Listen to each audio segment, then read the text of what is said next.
भाग 7।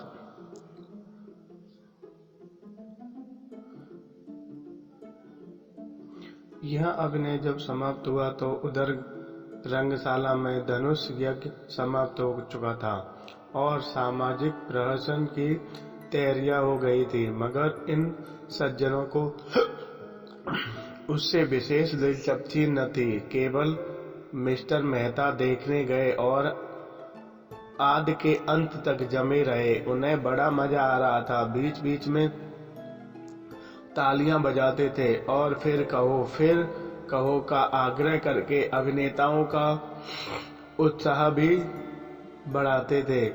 राय साहब ने इस प्रहसन में एक मुकदमेबाज देहाती जमींदार का खाका उड़ाया था।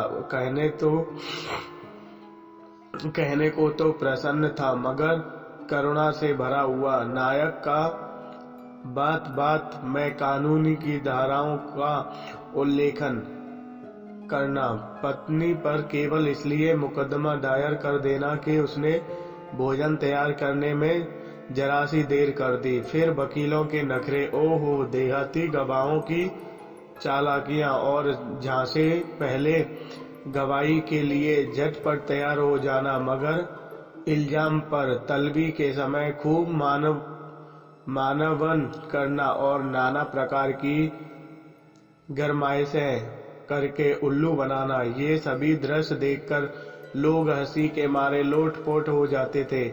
सबके सुंदर वह दृश्य था जिसमें वकील गवाहों को उनके बयान रटा रहा था, गवाहों का बार बार भूलें करना, वकील का बिगड़ना, फिर नायक का देहाती बोली में गवाहों का समझाना और अंत में इजलास पर गवाहों का बदल जाना ऐसा सजीव और सत्य था कि मिस्टर मेहता उछल पड़े और तमाशा समाप्त होने पर नायक को गले लगा लिया और कभी नटों को एक एक मेडल देने की घोषणा की। राय साहब के प्रति उनके मन में श्रद्धा के भाव जाग उठे। राय साहब स्टेज के पीछे ड्रामे का संचालन कर रहे थे। मेहता दौड़कर उनके गले लिपट गया और मुग्ध होकर बोले, आपकी दृष्टि इतनी पैनी है, इसका मुझे अनुमान न था। दूसरे दिन जलपान के बाद शिकारी का प्रोग्राम था। वही किसी नदी के तट पर बाग में भोजन बने, खूब जल क्रीड़ा की जाए और शाम को लोग घर आवे, देहाती जीवन का आनंद उठाया जाए।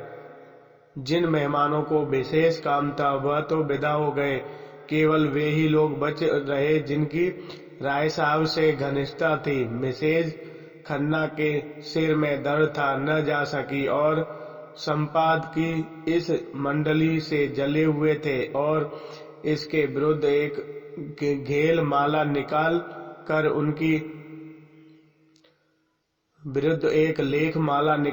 उनकी खबर लेने के विचार में मग्न थे। सब ने सब छटे हुए गुंडे थे, हराम के पैसे उड़ाते हैं और मूंछों पर ताव देते हैं। दुनिया में क्या हो रहा है इसे क्या खबर, इनके पड़ोस में कौन मर रहा है इन्हें क्या परवाह। उन्हें तो अपने भोग विलास से काम है। यह मेहता जो फिलासफर बना फिरता है उसे यही धुन है कि जीवन को संपूर्ण बनाओ। महीनों में 1000 माल लाते हो, तुम्हें अख्तियार है जीवन को संपूर्ण बनाओ या परिपूर्ण बनाओ।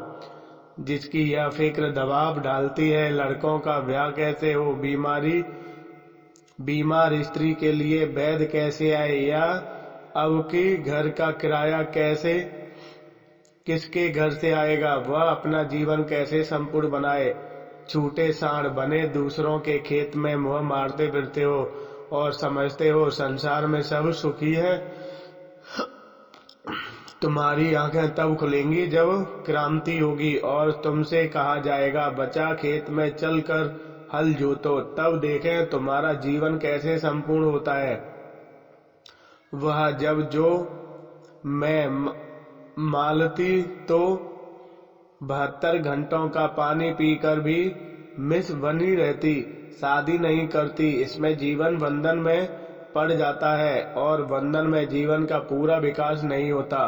बस जीवन का पूरा विकास इसी में है कि दुनिया को लूट जाओ और निर्धन विलास किए जाओ, सारे बंधन तोड़ दो, धर्म और समाज को गोली मारो, जीवन कर्तव्यों को पास न भटकने दो, बस तुम्हारा जीवन संपूर्ण हो गया। इससे ज्यादा आसान और क्या होगा माँ? बाप से नहीं पटती, उन्हें गता बताओ, शादी मत करो, यह बंधन है। बच्चे होंगे, यह मोह पास है, मगर टैक्स क्यों देते हो? कानून भी तो बंधन है, उन्हें क्यों नहीं तोड़ते? उससे क्यों कतरी काटते हो? जानते हो न कि कानून की जरा सी अवज्ञा की और बेड़ियां पड़ जाएंगी। बस वही बंधन तोड़ो जिसमें अपने भोग लिप्सा में बांधा नहीं। रस्सी को सांप बनाकर पीटो और 30 मार खा बनो। जीते शाम के पास जाओ ही क्यों, वह फूंकार भी मारेगा तो लहरें आने लगेंगी। उसे आते देखो तो तुम दबा कर भागो। यह तुम्हारा संपूर्ण जीवन है। 8 बजे शिकार पार्टी चली। खन्ना के कभी शिकार न खेला था, बंदूक की आवाज से कांपते थे, लेकिन मिस मालती जा रही थी, वह कैसे रुक सकते थे? मिस्टर तनखा को अभी तक इलेक्शन के विषय में बातचीत करने का अवसर न मिला था, शायद वहां वह अवसर मिल जाए। राय साहब अपने इलाके में बहुत दिनों से नहीं गए थे, वहां का रंग ढंग देखना चाहते थे। कभी कभी इलाके में आने जाने से असहमतियों में एक संबंध भी तो हो जाता है और रौब भी रहता है। कारकुन और प्यादे भी सचेत रहते हैं। मिर्जा खुर्सदे को जीवन के नए अनुभव प्राप्त करने का शौक था, विशेषकर ऐसे जिनमें कुछ साहस दिखाना पड़े। मिस मालती अकेले कैसे रहती? उन्हें तो रसिकों का जमघट चाहिए। केवल मिस्टर मेहता शिकार खेलने के सच्चे उत्साह में जा रहे थे। राय साहब की इच्छा तो थी कि भोजन की सामग्री, रसोइया कहाँ, खिदमतगार सब साथ लेकिन मिस्टर मेहता ने इसका विरोध किया। खन्ना ने कहा, आखिर वहां भोजन करेंगे या भूखों मरेंगे? मेहता ने जवाब दिया, भोजन क्यों न करेंगे, लेकिन आज हम लोग खुद अपना सारा काम करेंगे। देखना तो चाहिए कि नौकरों के बगैर हम जिंदा रह सकते हैं या नहीं। मिस मालती पकाएंगी और हम लोग खाएंगे। देहातों में हाड़ियां और पत्तल मिल जाते हैं और ईंधन की तो कोई कमी नहीं होती। शिकार हम करेंगे ही। मालती ने गिला किया, क्षमा कीजिए, अपने रात मेरी कलाई इतने जोर से पकड़ी कि अभी तक दर्द हो रहा है। काम तो हम लोग करेंगे, आप केवल बताते जाइएगा। मिर्जा खुर्शीद बोले, अभी आप लोग तमाशा देखते रहिए, मैं सारा इंतजाम कर दूंगा। बात ही कौन सी है, जंगल में हाड़ी और बर्तन ढूंढना हिमाकत है। हिरन का शिकार कीजिए, भूनिए खाइए और वही दरख्त के साए में खरीटे लीजिए। यही प्रस्ताव स्वीकार हुआ। 2 मोटरें चली। एक मिस मालती ड्राइवर कर रही थी, दूसरी खुद राय साहब। कोई 20-25 मील पर पहाड़ी प्रांत शुरू हो गया। दोनों तरफ ऊंची पर्वतमाला दौड़ी चली आ रही थी। सड़क भी पेचदार होती जाती थी। कुछ दूर की चढ़ाई के बाद एकाएक ढाल आ गया और मोटर बेग से नीचे की ओर चली। दूर से नदी का पाट नजर आया, किसी रोगी की भांति दुर्बल निस्पंद कगार पर। एक घने बट वृक्ष की छांव में कारें रोक दी गईं और लोग उतरे। यह सलाह हुई कि 2-2 की टोली बने और शिकार खेलकर 12 बजे तक यहाँ आ जाए। मिस मालती मेहता के साथ चलने को तैयार हो गई। खन्ना मन में ऐंठ कर रहा था, जिस विचार में आए थे उनमें जैसे पंचर हो गए। अगर जानते मालती दगा देगी तो घर लौट जाते, लेकिन राय साहब का साथ उतना रोचक न होते हुए भी बुरा न था। उनसे बहुत सी मामलों की बातें करनी थी। खुर्शेद और तंगा बच रहे। उनकी टोली बनाई थी। 3 टोलियां एक एक तरफ चली। कुछ दूर तक पथरीली पगडंडियों पर मेहता के साथ चलने के बाद मालती ने कहा, तुम तो चले ही जाओ, जरा दम ले लूं। मेहता मुस्कुराए, अभी तो हम 1 मील भी नहीं आए, अभी से थकी नहीं, लेकिन क्यों न जरा दम ले लो। जब तक कोई शिकार हाथ न आ जाए हमें आराम करने का अधिकार नहीं। मैं शिकार खेलने न आई थी, मेहता ने अनजान बनकर कहा। अच्छा, यह मैं जानता था, फिर क्या करने आई थी? अब तुमसे क्या बताऊं। हिरणों का एक झुंड चरता हुआ नजर आया। दोनों एक चट्टान की आड़ में छिप गए और निशाना बांधकर गोली चलाई। निशाना खाली गया, झुंड भाग निकला। मालती ने पूछा, अब कुछ नहीं, चलो फिर कोई शिकार मिलेगा। दोनों कुछ देर तक चुपचाप चलते रहे। फिर मालती ने जरा रुक कर कहा, गर्मी के मारे बुरा हाल हो रहा है, आ जाओ इस वृक्ष के नीचे बैठ जाएं। अभी नहीं, तुम बैठना चाहती हो तो बैठो, मैं तो नहीं बैठता। बड़े निर्दयी हो तुम, सच कहती हूँ, जब तक कोई शिकार न मिल जाए मैं बैठ नहीं सकता। जब तो तुम मुझे मार ही डालोगे। अच्छा बताओ, रात तुमने मुझसे इतना क्यों सताया? मुझे तुम्हारे ऊपर बड़ा क्रोध आ रहा था। याद है तुमने मुझे क्या कहा था? तुम हमारे साथ चलेगा दिलदार। मैं न जानती थी तुम इतने शरीर हो। अच्छा सच कहना, तुम उस वक्त मुझे अपने साथ ले जाते? मेहता ने कोई जवाब न दिया, मानो सुना ही नहीं। दोनों कुछ दूर चलते रहे। एक तो जेठ की धूप, दूसरे पथरीला रास्ता। मालती थक कर बैठ गई। मेहता खड़े खड़े बोले, अच्छी बात है, तुम आराम कर लो, मैं यहीं आ जाऊंगा। मुझे अकेले छोड़कर चले जाओगे? मैं जानता हूँ तुम अपने रक्षा कर सकती हो। कैसे जानते हो? नए युग की देवियों की यही सिफत है, वह मर्द का आश्चर्य नहीं चाहती, उनसे कंधा मिलाकर चलना चाहती हैं। मालती ने झोंकते हुए कहा, तुम कोरे फिलासफर हो मेहता, सच। सामने वृक्ष पर एक मोर बैठा हुआ था। मेहता ने निशाना साधा और बंदूक चलाई। मोर उड़ गया। मालती प्रसन्न होकर बोली, बहुत अच्छा हुआ, मेरा सांप पड़ा। मेहता ने बंदूक कंधों पर रख कर कहा, तुमने मुझे नहीं अपने आप को सांप दिया। शिकार मिल जाता तो मैं 10 मिनट की मोहलत देता, अब तो मैं तुम्हें फौरन चलना पड़ेगा। मालती उठकर मेहता का हाथ पकड़ती हुई बोली, फिलासफरों के शायद हृदय नहीं होते। तुमसे अच्छा क्या विवाह नहीं किया, उस गरीब को मार ही डालते। मगर मैं यूं न छोड़ूंगी, तुम मुझे छोड़कर नहीं जा सकते। मेहता ने एक झटके से हाथ छुड़ा लिया और आगे बढ़े। मालती सजल नेत्र होकर बोली, मैं कहती हूँ मत जाओ, नहीं मैं इस चट्टान पर सिर पटक दूंगी। मेहता ने तेजी से कदम बढ़ाए। मालती उन्हें देखती रही। जब वह 20 कदम निकल गए तो झुंझलाकर उठी और उनके पीछे दौड़ी। अकेले विश्राम करने में कोई आनंद न था। समीप आकर बोली, मैं तुम्हें इतना पशु न जानती थी। मैं जो हिरन मारूंगा उसकी खाल तुम्हें भेंट करूंगा। खाल जाए भाड़ में, मैं अब तुमसे बात न करूंगी। कहीं हम लोगों के हाथ कुछ न लगा और दूसरों ने अच्छे शिकार मारे तो मुझे बड़ी छेप होगी। एक चौड़ा नाला मुंह फैलाए बीच में खड़ा था। बीच की चट्टानें उसके दांतों सी लगी थी। धार में इतना वेग था कि लहरें उछल पड़ती थी। सूर्य मध्यम आ पहुंचा था और उनकी प्यासी किरण जल में क्रीड़ा कर रही थी।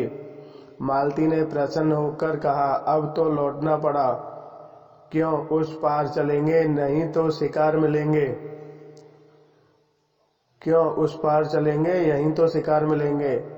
धारा में कितना वेग है, मैं तो बह जाऊंगी। अच्छी बात है, तुम यहीं बैठो, मैं जाता हूँ। हाँ, आप जाइए, मुझे अपने जान से बैर नहीं। मेहता ने पानी के कदम रखा और पांव साधते हुए चले। ज्यों-ज्यों आगे जाते थे, पानी गहरा होता जाता था, जहां तक कि छाती तक आ गया। मालती अधीर हो उठी, शंका में मैं चंचल हो उठा। ऐसी विकलता तो उसे कभी न होती थी। ऊंचे स्वर में बोली, पानी गहरा है, ठहर जाओ, मैं भी आती हूँ। नहीं, तुम फिसल जाओगी, धार तेज है। कोई हरज नहीं, मैं आ रही हूँ, आगे न बढ़ना, खबरदार। मालती साड़ी ऊपर कर नाले में बैठी, मगर 10 हाथ आते आते पानी उसकी कमर तक आ गया। मेहता घबराए, दोनों हाथ से उसे लौट जाने को कहते हुए बोले, तुम यहाँ मत आओ मालती, यहाँ तुम्हारी गर्दन तक पानी है। मालती ने एक कदम और आगे बढ़कर कहा, होने दो, तुम्हारी यही इच्छा है कि मैं मर जाऊं तो तुम्हारे पास ही मरूंगी। मालती पेट तक पानी में थी। धार इतनी तेज थी कि मालूम होता था। कदम उखाड़ा, मेहता लौट पड़े और मालती को एक हाथ से पकड़ लिया। मालती ने नशीली आंखों में रोष भर कर कहा, मैंने तुम्हारे जैसा बेदर्द आदमी कभी न देखा था, बिल्कुल पत्थर हो। खैर, आज सता लो, जितना सताने बने मैं भी कभी समझूंगी। मालती के पांव उखड़ते हुए मालूम हुए। वह बंदूक संभालती हुई उसने चिमट गई। मेहता ने अक्षादन देते हुए कहा, तुम यहाँ खड़ी रही नहीं रही सकती, मैं तुम्हें अपने कंधों पर बिठा लेता हूँ। मालती ने भुकुटी देर तक करने कहा, तो उस पार क्या जाना इतना जरूरी है? मेहता ने कुछ उत्तर न दिया। बंदूक कनपटी से कंधों पर दबा ली और मालती को दोनों हाथों से उठाकर कंधों पर बिठा लिया। मालती अपने पुलक को छिपाती हुई बोली, अगर कोई देख ले वरना तो लगता है। 2 पग के बाद उसने करुण स्वर में कहा, अच्छा बताओ, मैं यहीं पानी में डूब जाऊं, तुम्हें रंज हो या न हो? मैं तो समझती हूँ तुम्हें बिल्कुल रंज न होगा। मेहता ने आहत स्वर में कहा, तुम समझती हो मैं आदमी नहीं हूँ? मैं तो यही समझती हूँ, क्यों छिपाऊं? सच कहती हूँ मालती, तुम क्या समझते हो? मैं कभी बताऊंगा। पानी मेहता की गर्दन तक आ गया, कहीं अलग कदम उठाते ही सिर तक न आ जाए। मालती का हृदय धक धक करने लगा। बोली, मेहता, ईश्वर के लिए अब आगे मत जाओ, नहीं मैं पानी में डूब पड़ूंगी। उस संकट में मालती को ईश्वर याद आया, जिसका वह मजाक उड़ाया करती थी। जानती थी ईश्वर कहीं बैठा नहीं है जो आकर उन्हें उबार लेगा, लेकिन मन को किस अवलंग और शक्ति की जरूरत थी, वह और कहाँ मिल सकती थी। पानी कम होने लगा था। मालती ने प्रसन्न होकर कहा, अब तुम मुझे उतार दो। नहीं नहीं, चुपचाप बैठी रहो, कहीं आगे कोई गड्ढा मिल गया। तुम समझते होंगे यह कितनी स्वार्थहीन है, मुझे इसकी मजदूरी दे देना। मालती के मन में गुदगुदी हुई, क्या मजदूरी लोगे? यही कि जब तुम्हारे जीवन में ऐसा ही कोई अवसर आए तो मुझे बुला लेना। किनारे आ गए। मालती ने रेत पर अपनी साड़ी का पानी निचोड़ जूते का पानी निकाला, मुंह हाथ धोया, पर ये शब्द अपने रहस्यमय आशय के साथ उसके सामने नाचते रहे। उसने इस अनुभव का आनंद उठाते हुए कहा, यह दिन याद रहेगा। मेहता ने पूछा, तुम बहुत डर रही थी? पहले तो डरी, लेकिन फिर मुझे विश्वास हो गया कि तुम हम दोनों की रक्षा कर सकते हो। मेहता ने गर्व से मालती को देखा। उसके मुंह पर परिश्रम की लाली के साथ तेज था। मुझे यह सुनकर कितना आनंद आ रहा था। तुम यह समझ सकोगी मालती? तुमने समझाया कब उल्टे और जंगल में घसीटते फिरते हो, और कभी फिर लौटती बार यही नाला पार करना पड़ेगा। तुमने कैसी आफत में जान डाल दी। मुझे तुम्हारे साथ रहना पड़े तो एक दिन न पटे। मेहता मुस्कुराया। इन शब्दों का संकेत खूब समझ रहे थे। तुम मुझे इतना दुष्ट समझती हो, और जो मैं कहूँ कि मैं तुमसे प्रेम करता हूँ तो तुम मुझसे विवाह करोगी? ऐसे ठाठ कठोर में कौन विवाह करेगा? रात दिन जलाकर मार डालोगे। और मधुर नेत्रों से देखा, मानो कही रही हो, इसका आशय तुम खूब समझते हो, इतने बुद्धू नहीं हो। मेहता ने जैसे सचेत होकर कहा, तुम सच कहती हो मालती। मैं किसी रमणी को प्रसन्न नहीं रख सकता। तुझसे कोई स्त्री प्रेम का स्वांग नहीं कर सकती। मैं उसके अस्तक तक पहुंच जाऊंगा, फिर मुझे उससे रुचि हो जाएगी। मालती कांप उठी। इन शब्दों में कितना सत्य था। उसने पूछा, अच्छा बताओ, तुम कैसे प्रेम से संतुष्ट होगे? बस यही कि जो मन में हो वही मुख पर हो। मेरे दिल रंग रूप और हाव भाव और नातों अंदाजों का मूल्य उतना ही है जितना होना चाहिए। वह भोजन चाहता हूँ जिससे आत्म की तृप्ति हो। उत्तेजक और शोषक पदार्थों की मुझे जरूरत नहीं। मालती ने होठ सिकोड़ कर ऊपर को सांस खींचते हुए कहा, तुमसे कोई पेश न पाएगा। एक ही घाघ हो। अच्छा बताओ, मेरे विषय में तुम्हारा क्या ख्याल है? मेहता ने नटखटपन से मुस्कुराकर कहा, तुम सब कुछ कर सकती हो। बुद्धिमती हो, चतुर हो, प्रतिभा भावना हो, दयालु हो, चंचल हो, स्वामिनी हो, त्याग कर सकती हो, लेकिन प्रेम नहीं कर सकती। मालती ने पैनी दृष्टि से ताक कर कहा, झूठे हो तुम, बिल्कुल झूठे। मुझे तुम्हारा यह दावा निष्कार मालूम होता है कि तुम नारी हृदय तक पहुंच जाते हो। दोनों नाले के किनारे किनारे चले जा रहे थे। बाहर 12 बज चुके थे, पर अब मालती को न विश्राम की इच्छा थी न लौटने की। आज के स्वभाषण में उसे एक ऐसा आनंद आ रहा था जो उसके लिए बिल्कुल नया था। उसने कितने ही विद्वानों और नेताओं को मुस्कुराए में, एक चितवन में, एक रसीले वाक्य में उल्लू बनाकर छोड़ दिया था। ऐसी बालू की दीवार पर वह जीवन का आधार नहीं रख सकती थी। आज उसे वह कठोर ठोस पत्थर सी भूमि मिल गई जो फावड़ों में चिनगारियां निकल रही थी, और उसकी कठोरता उसे उत्तेज तोमर मोहे लेती थी। धैर्य की आवाज हुई। एक लालच नाले पर उड़ा जा रहा था। मेहता ने निशाना मारा। चिड़िया चोट खाकर भी कुछ दूर उड़ी, फिर बीच धार में गिर पड़ी और लहरों के साथ बहने लगी। अब अभी जाकर लाता हूँ। जाती कहाँ है? यह कहने के साथ वह रेत में दौड़े हुए बंदूक किनारे पर रख गड़ाप से पानी में कूद पड़े और बहाव की ओर तैरने लगे, मगर आधा मील तक पूरा जोर लगाने पर भी चिड़िया न पा सके। चिड़िया मरकर भी उसे उड़ी जा रही थी। सहसा उन्होंने देखा, एक युवती किनारे की एक झोंपड़ी से निकली।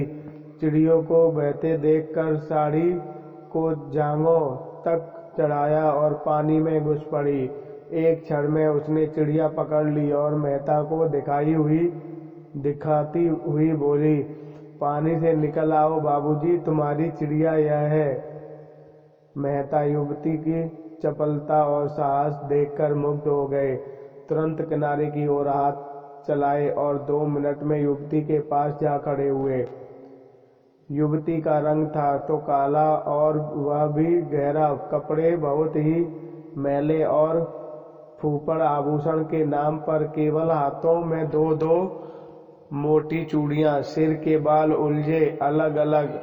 मुखमंडल का कोई भाग ऐसा नहीं जिसे सुंदर या सुघड़ कहा जा सके, लेकिन वह स्वच्छ निर्मल जलवायु ने उसके कालेपन में ऐसा लावण्य भर दिया था और प्रकृति की गोद में पल कर उसके अंग इतने सुडैल, सुगठित और स्वच्छंद हो गए थे कि यौवन का चित्र खींचने के लिए उससे सुंदर कोई रूप न मिलता। उसका सबल स्वास्थ्य जैसे मेहता के मन में बल और तेज भर रखा था। मेहता ने उसे धन्यवाद देते हुए कहा, तुम बड़े मौके से पहुंच गई। नहीं मुझे न जाने कितनी दूर तैरना पड़ता। युवती ने प्रसन्न से, मैंने तुम्हें तैरते आते देखा तो दौड़ी। शिकार खेलने आए होंगे? हाँ आए तो थे शिकार ही खेलने, मगर दोपहर हो गया और यह चिड़िया मिली है। तेंदुआ मारना चाहो तो मैं उसका दौड़ दिखा दूं। रात को यहाँ रोज पानी पीने आता है, कभी कभी दोपहर में भी आ जाता है। फिर जरा सकुचा कर सिर झुकाए बोली, उसकी खाल हमें देनी पड़ेगी। चलो मेरे द्वार पर, वहाँ पीपल की छाया है। यहाँ धूप में कब तक खड़े रहोगे? कपड़े भी तो गीले हो गए हैं। मेहता ने उसकी देह में चिपकी हुई गीली साड़ी की ओर देखकर कहा, तुम्हारे कपड़े भी तो गीले हैं। उनसे लापरवाही से कहा, हमारा क्या, हम तो जंगल के हैं। दिन दिन भर धूप और पानी में खड़े रहते हैं, तुम थोड़े ही रह सकते हो। लड़की कितनी समझदार है और बिल्कुल गंवार। तुम खाल लेकर क्या करोगी? हमारे दादा बाजार में बेचते हैं, यही तो हमारा काम है। लेकिन दोपहरी यहाँ काटे तुम खिलाओगी क्या? युवती ने लजाते हुए कहा, तुम्हारे खाने लायक हमारे घर में क्या है? मक्के की रोटियां खाओ तो धरी हैं, चिड़िए का सालन पका दूंगी। तुम बताते जाना, जैसे बताना हो। थोड़ा सा दूध भी है। हमारी गाय को एक बार तेंदुए ने घेरा था, उसे सींगों से भगाकर भाग आई। तब से तेंदुआ उससे डरता है। लेकिन मैं अकेला नहीं हूँ, मेरे साथ एक औरत भी है। तुम्हारी घरवाली? नहीं, घरवाली तो अभी नहीं है, जान पहचान की है। तो मैं दौड़कर उनको बुला लाती हूँ, तुम चलकर छांव में बैठो। नहीं नहीं, मैं बुला लाता हूँ। तुम थक गए होंगे, शहर के रहे जंगल में काहे आते होंगे? हम तो जंगली आदमी हैं, किनारे ही तो खड़ी होंगी। तब तक मेहता कुछ बोले, वह हवा हो गई। मेहता ऊपर चढ़कर पीपल की छांव में बैठे तो इस स्वच्छंद जीवन में उनके मन में अनुराग उत्पन्न हुआ। सामने की पर्वतमाला दर्शन तत्व की भांति अगम और अनंत फैली हुई, मानो ज्ञान का विस्तार कर रही हो। मानो आत्मा उस ज्ञान को, उस प्रकार को, उस अगम सत्ता को उसके प्रत्यक्ष विराट रूप में देख रही हो। दूर के एक बहुत ऊंचे शिखर पर एक छोटा सा मंदिर था, जो उस अज्ञाव्यता में बुद्धि की भांति ऊंचा पर खोया हुआ था। खड़ा था मानो वहां तक पर मारकर पक्षी विश्राम लेना चाहते हैं और कहीं स्थान नहीं पाता। मेहता इन्हीं विचारों में डूबे हुए थे कि युवती मिस मालती को साथ लिए आ पहुंची। तब वह पुष्प की भांति धूप में खिली हुई, दूसरी गमले के फूल की भांति धूप में मुरझाई हुई निर्जीव मालती ने बेलदी के साथ कहा, पीपल की छांव बहुत अच्छी लग रही है क्यों? और यहाँ भूख के मारे प्राण निकले जा रहे हैं। युवती दो बड़े बड़े मटके उठा लाई और बोली, तुम जब तक यहीं बैठो मैं अभी दौड़कर पानी लाती हूँ, फिर चूल्हा जला दूंगी और मेरे हाथों का खाओ तो मैं एक क्षण में बाटियां सेक दूं, नहीं अपने आप सेक लेना। हाँ, गेहूं का आटा मेरे घर में नहीं है और यहाँ कहीं कोई दुकान भी नहीं है कि ला दूं। मालती को मेहता पर क्रोध आ रहा था। बोली, तुम यहाँ क्यों आकर पड़े हो? मेहता ने चिढ़ाते हुए कहा, एक दिन जरा जीवन का आनंद भी उठा लूं। देखो मक्के की रोटियों में कितना स्वाद है। मुझसे मक्के की रोटी खाई ही न जाएगी और किसी तरह निगल भी जाऊं तो हजम न होगी। तुम्हारे साथ आकर मैं बहुत पछता रही हूँ। रास्ते भर दौड़ा कर मार डाला और अब यहाँ लाकर पटक दिया।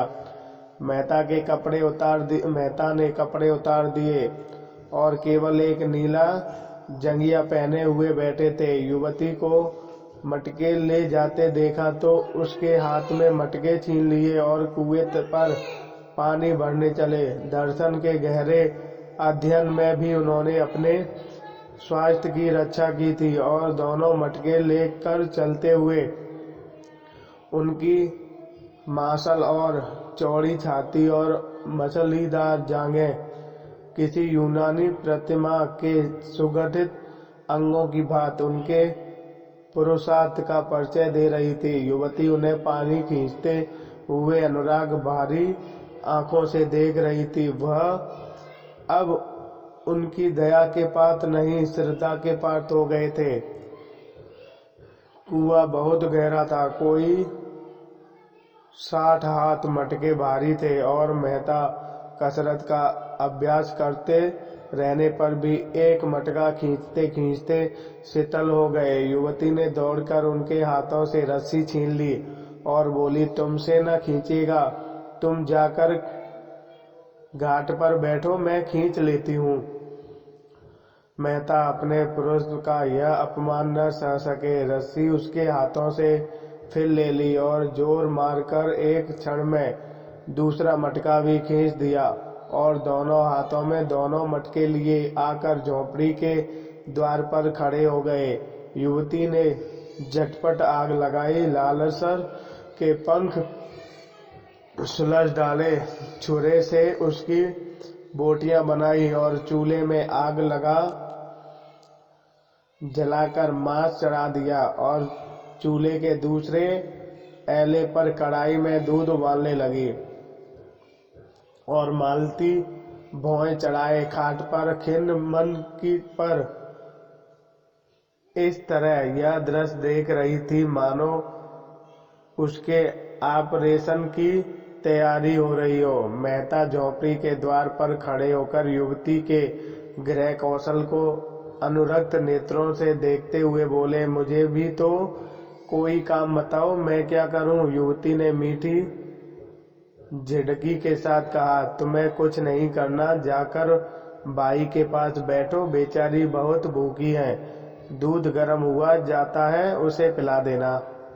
उसने एक घड़े से आटा निकाला और गूंगने लगी। मेहता उसके अंगों का विलास करते हुए युवती भी रह रह कर उन्हें कानखियों से देखकर अपना काम करने लगती थी।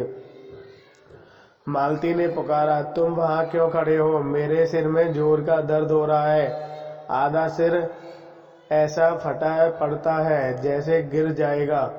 मेहता ने आकर कहा, मालूम होता है धूप लग गई है। मैं क्या जानती थी तुम मुझे मार डालने के लिए यहाँ ला रहे हो? तुम्हारे साथ कोई दवा भी तो नहीं है क्या? मैं किसी मरीज को देखने आ रही थी जो दवा लेकर चलती। मेरा एक दवाओं का बक्स है, वह सैमरी में है। उफ, सिर फटा जाता है।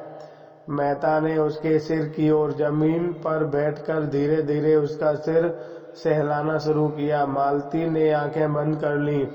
युवती हाथों में आटा भरे, सिर के बाल बिखेरे, आंखें धुएं में लाल और सजल, सारी देह पसीने में तल, जिससे उसका उभरा हुआ बच साफ झलक रहा था। आकर खड़ी हो गई और मालती को आंखें बंद किए पड़ी देखकर बोली, बाई को क्या हो गया है? मेहता बोले, सिर में बड़ा दर्द है। पूरे सिर में है कि आधे में? आधे में, बतलाती है। दाई और है कि बाई और? बाई और। मैं अभी दौड़ के एक दवा लाती हूँ, सिर पर लगाते ही अच्छा हो जाएगा। तुम इस धूप में कहाँ जाओगी? युवती ने सुना ही नहीं, बेग से एक ओर जाकर पहाड़िया में छिप गई। कोई आधा घंटे बाद मेहता ने उसे ऊंची पहाड़ी पर चढ़ते देखा। दूर से बिल्कुल गुड़िया सी लग रही थी। मन में सोचा, इस जंगली छोकरी में सेवा का कितना भाव और कितना व्यवहारिक ज्ञान है। लू और धूप की आसमान पर चली जा रही है। मालती ने आंखें खोलकर देखा, कहाँ गई वह कलूटी? गजब की काली है। उसे आबनूस का कुंदा हो, इसे भेज दो। राय साहब से कहा आए, कार यहाँ भेज दे। इस तपीस में मेरा दम निकल जाएगा। कोई दवा लेने गई है, कहती है उससे आधा सिर का दर्द बहुत जल्द आराम हो जाएगा। इसकी दवाएं इन्हीं को फायदा करती है, मुझे न करेगी। तुम तो इस छोकरी पर लट्टू हो गए हो। कितने छिछोरे हो, जैसी रूह वैसी फरिश्ते। मेहता को कट शब्द कहने का मैं संकोच न होता था। कुछ बातें तो तुमसे ऐसी ही कि अगर तुमसे होती तो तुम सचमुच देवी हो जाती। उसकी खूबियां उसे मुबारक, मुझे देवी बनने की इच्छा नहीं। तुम्हारी इच्छा हो तो मैं जाकर लाऊं। यद्यपि कार यहाँ आ भी सकेगी, मैं नहीं कह सकता। उस कलूटी को क्यों नहीं भेज देते? वह तो दवा लेने गई है, फिर भोजन पकाएगी। तो आज आप उसके मेहमान हैं। शायद रात को भी यहीं रहने का विचार होगा। रात को शिकार भी तो अच्छे मिलते हैं। मेहता ने इस आपेश से चिढ़ कर कहा, इस युवती के प्रति मेरे मन में जो प्रेम और श्रद्धा है वह ऐसी है कि अगर मैं उसकी ओर वासना से देखूं तो आंखें फूट जाए। मैं अपने किसी घनिष्ठ मित्र के लिए भी इस धूप और लू में उस ऊंची पहाड़ी पर न जाता। और हम केवल घड़ी भर के मेहमान हैं, यह वह जानती है। वह किसी गरीब औरत के लिए भी इस तत्परतम से दौड़ जाएगी। मैं विद्या, बंधुक और विश्व प्रेम पर केवल लिख सकता हूँ, केवल भाषण दे सकता हूँ। वह उस प्रेम को त्याग का व्यवहार करती है। कहने से कहना कहीं कठिन है, इसे तुम भी जानती हो। मालती ने उपहास भाव से कहा, बस बस, वह देवी है। मैं मान गई। उसके बच में उबार है, नितंबों में भारीपन है। देवी होने के लिए और क्या चाहिए? मेहता तिलमिला उठे, तुरंत उठे और कपड़े पहने जो सूख गए थे। बंदूक उठाई और चलने को तैयार हुए। मालती ने फुंकार मारी, तुम नहीं जा सकते। मुझे अकेली छोड़कर। तब कौन जाएगा? वही तुम्हारी देवी। मेहता हस्तबुद्ध से खड़े थे। नारी पुरुष पर कितनी आसानी से विजय पा सकती है, इसका आज उन्हें जीवन में पहला अनुभव हुआ। वह दौड़ती हाँफती चली आ रही थी। वही कलूटी युवती हाथ में एक झाड़ लिए हुए समीप आकर मेहता को कहीं जाने को तैयार देखकर बोली, मैं वह जड़ी खोज लाई, अभी घिस कर लगाती हूँ। लेकिन तुम कहाँ जा रहे हो? मांस तो पक गया, मैं रोटियां सेक देती हूँ। एक खा लेना। बाई दूध पी लेंगी, ठंडा हो जाए तो चले जाना। उसने निसंकोच भाव से मेहता से अचकन की बटनें खोल दी। मेहता अपने को बहुत रोके हुए थे। जी होता था इस गहवारी के चरणों को चूम लूं। मालती ने कहा, अपनी दवाई रहने दो। नदी के किनारे बरगद के नीचे हमारी मोटर खड़ी है, वहां और लोग होंगे, उनसे कहना कार यहाँ लाए, दौड़ी हुई जा। युवती ने दीन नेत्रों में मेहता को देखा। इतनी मेहनत से बूटी लाई, उसका यह आनंद, इस गवारिन की दवा इसे नहीं जची तो न सही, उसका मन रखने कोई जरा सी लगवा लेती तो क्या होता। उसने बूटी जमीन पर रख कर पूछा, तब तक तो चूल्हा ठंडा हो जाएगा। बाई जी कहो तो रोटियां सेक कर रख दूं, बाबूजी खाना खा लें, तुम दूध पी लो और दोनों जाने आराम करो, तब मैं मोटर वाले को बुला लाऊंगी। वह झोंपड़ी में गई, बुसी हुई आग फिर जलाई, देखा तो मांस उबल गया था, कुछ जल भी गया था। जल्दी जल्दी रोटियां सेकी, दूध गर्म था, उसे ठंडा किया और एक कटोरे में मालती के पास लाई। मालती ने कटोरे के झपेपन पर मुंह बनाया, लेकिन दूध त्याग न सकी। मेहनता झोंपड़ी के द्वार पर बैठकर एक थाली में मांस और रोटियां खाने लगे। युवती खड़ी पंख झल रही थी। मालती ने युवती से कहा, उन्हें खाना खाने दो, कहीं भागे नहीं जाते हैं, तू जाकर गाड़ी ला। युवती ने मालती की ओर एक बार सवाल की आंखों से देखा। यह क्या चाहती है, इसका आशय क्या है उसे? मालती के चेहरे पर रोगियों की सी नम्रता और कृतज्ञता और याचनता न दिखाई दी, उसकी जगह अभिमान और प्रसाद की झलक दी। गंवारिन मनोभावों को पहचानने में चतुर थी। बोली, मैं किसी की लौड़ी नहीं हूँ बाई, मैं किसी की लौड़ी नहीं हूँ बाई जी, तुम बड़ी हो, अपने घर की बड़ी हो, मैं तुमसे कुछ मांगने तो नहीं जाती, मैं गाड़ी लेने जाऊंगी। मालती ने डांटा, अच्छा तूने गुस्ताखी पर कमर बांधी, बता तू किसके इलाके में रहती है? यह राय साहब का इलाका है, तो तुझे उन्हीं राय साहब के हाथों हंटरों से पिटवाऊंगी। मुझे पिटवाने से तुम्हें सुख मिले तो पिटवा देना बाई जी, कोई रानी महाराजी थोड़ी हूँ कि लश्कर भेजनी पड़ेंगी। मेहता ने दो चार और निगले थे कि मालती की यह बातें सुनकर कंठ में अकड़ गया। जल्दी से हाथ धोया और बोले, वह नहीं जाएगी, मैं जा रहा हूँ। मालती भी खड़ी हो गई, उसे जाना पड़ेगा। मेहता ने अंग्रेजी से कहा, उसका अपमान करके तुम अपना सम्मान बढ़ा नहीं रही हो मालती। मालती ने फटकार बताई, ऐसी ही लौंडियां मर्दों को पसंद आती हैं, जिनमें कोई गुण हो या न हो, उसकी टहल दौड़ दौड़ कर प्रसन्न मन से करें और अपना भाग्य सराहें कि इस पुरुष के मुझसे यह काम करने को तो कहा है। वह देवियां हैं, शक्तियां हैं, विभूतियों हैं। मैं समझती थी वह पुरुषत्व तुझमें कम से कम नहीं है, लेकिन अंदर से संस्कारों से तुम भी वही बर्बर हो।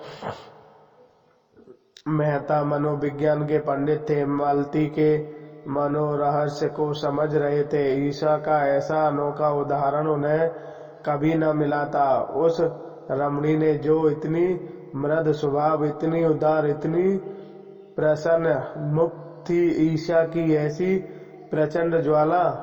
बोले, कुछ भी कहो, मैं उसे न जाने दूंगा। उसकी सेवाओं और कृपाओं का यह पुरस्कार देकर मैं अपनी नजरों में नीचे नहीं बन सकता। मेहता के स्वर में कुछ ऐसा तेज था कि मालती धीरे से उठी और चलने को तैयार हो गई। उसने जलकर कहा, अच्छा तो मैं ही जाती हूँ, तुम उसके चरणों की पूजा करके पीछे आना। मालती 2-3 कदम चली तो मेहता ने युवती से कहा, अब मुझे आज्ञा दो बहन, तुम्हारा यह नेह, तुम्हारी यह निस्वार्थ सेवा हमेशा याद रहेगी। युवती ने दोनों हाथों से सजल नेत्र होकर उन्हें प्रणाम किया और झोपड़ी के अंदर चली गई। दूसरी टोली राय साहब और खन्ना की थी।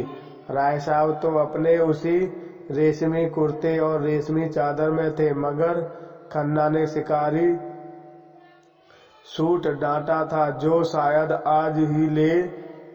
आज ही के लिए बनवाया गया था, क्योंकि खन्ना को असामियों के शिकार में इतनी फुर्सत कहाँ थी कि जानवरों का शिकायत करते। खन्ना ठिंगने इकहरे रूपवान आदमी थे, गेहुआ रंग, बड़ी बड़ी आंखें, मुंह पर चेचक के दाग, बातचीत में बड़े कुशल। कुछ देर चलने के बाद खन्ना ने मिस्टर मेहता का जिक्र छेड़ दिया, जो कल से ही उनके मस्तिष्क में राहु की भांति समाये हुए थे। बोले, यह मेहता भी कुछ अजीब आदमी है, मुझे तो कुछ बना हुआ मालूम होता है। राय साहब मेहता की इज्जत करते थे और उन्हें खन्ना और निष्पट आदमी समझते थे, पर खन्ना से लेन देन का व्यवहार था। कुछ स्वभाव से शांत प्रिय थे, विरोध न कर सके। बोले, मैं तो उन्हें केवल मनोरंजन की वस्तु समझता हूँ, कभी उनसे बहस नहीं करता, और करना भी चाहूँ तो उनकी विद्या कहाँ से लाऊं, जितने जीवन में क्षेत्र में कभी कदम नहीं रखा। वह अगर जीवन के विषय में कोई नया सिद्धांत अलापता है तो मुझे उस पर हंसी आती है। मजे से 1000 बार फटकराते हैं, न जोरू न जानता, न कोई चिंता न बाधा। वह दर्शन में बंधारे तो कौन बधारे। आप निर्दय रहकर जीवन को संपूर्ण बनाने का स्वप्न देखते हैं, ऐसे आदमी से क्या बहस की जाए। मैंने सुना चरित्र का अच्छा नहीं है। बेफिक्री में चरित्र अच्छा रह ही कैसे सकता है। समाज में रहो और समाज में कर्तव्यों और मर्यादाओं का पालन करो, तब पता चले। मालती ने जाने क्या देखकर उन पर लट्टू हुई जाती है। मैं समझता हूँ वह केवल तुम्हें जला रही है। मुझे वह क्या जलाएगी बेचारी, मैं उन्हें खिलौने से ज्यादा नहीं समझता। यह तो न कहो मिस्टर खन्ना, मिस मालती पर जान तो देते हो तुम। मैं तो आपको भी यही इल्जाम दे सकता हूँ। मैं सचमुच खिलौना समझता हूँ, आप उन्हें प्रतिमा बनाए हुए हैं। खन्ना ने जोर से कहराया मारा, हालांकि हंसी की कोई बात न थी। अगर एक लोटा जल चढ़ा देने से वरदान मिल जाए तो क्या बुरा है। अब की राय साहब ने जोर से कहा मारा, जिससे कोई प्रयोजन न था।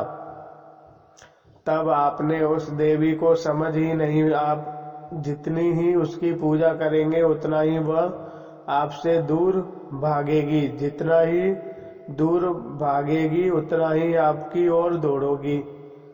तब तो उन्हें आपकी ओर दौड़ना चाहिए था।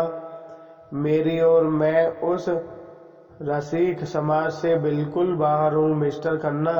सच कहता हूँ, मुझमें जितनी बुद्धि जितना बल है वह इस इलाके के प्रबंध में ही खर्च हो जाता है। घर के जितने प्राणी हैं सभी अपनी अपनी धुन में मस्त, कोई उपासना में, कोई विषय वासना में, कोऊ काहू में मगन।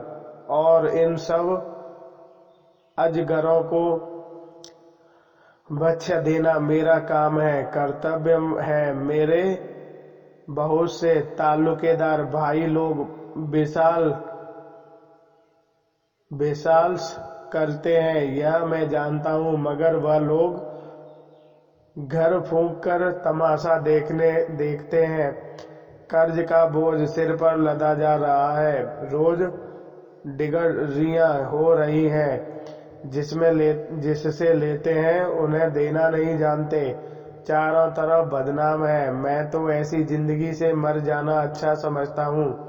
मालूम नहीं किस संस्कार में से मेरी आत्मा में जरा सी जान बाकी रह गई, जो मुझे देश और समाज के बंधन में बांधे हुए है।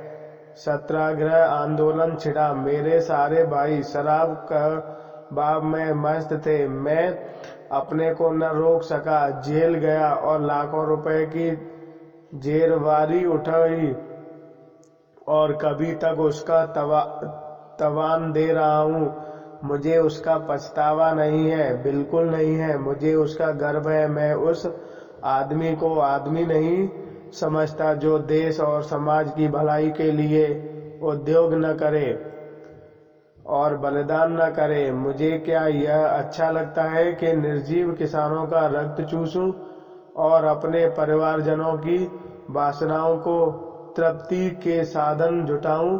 मगर क्या करूं? जिस व्यवस्था में पला और जिया, उससे घृणा होने पर भी उसका मुंह त्याग नहीं सकता और उसी चर्चे में रात दिन पड़ा हुआ हूँ। किसी तरह इज्जत आबरू बची रहे और आत्मा की हत्या न होने पाए, ऐसा आदमी मिस मालती क्या किसी भी मिस के पीछे नहीं पड़ सकता, और पड़े तो क्या सर्वनाश ही समझिए। हाँ, थोड़ा सा मनोरंजन कर लेना दूसरी बात है।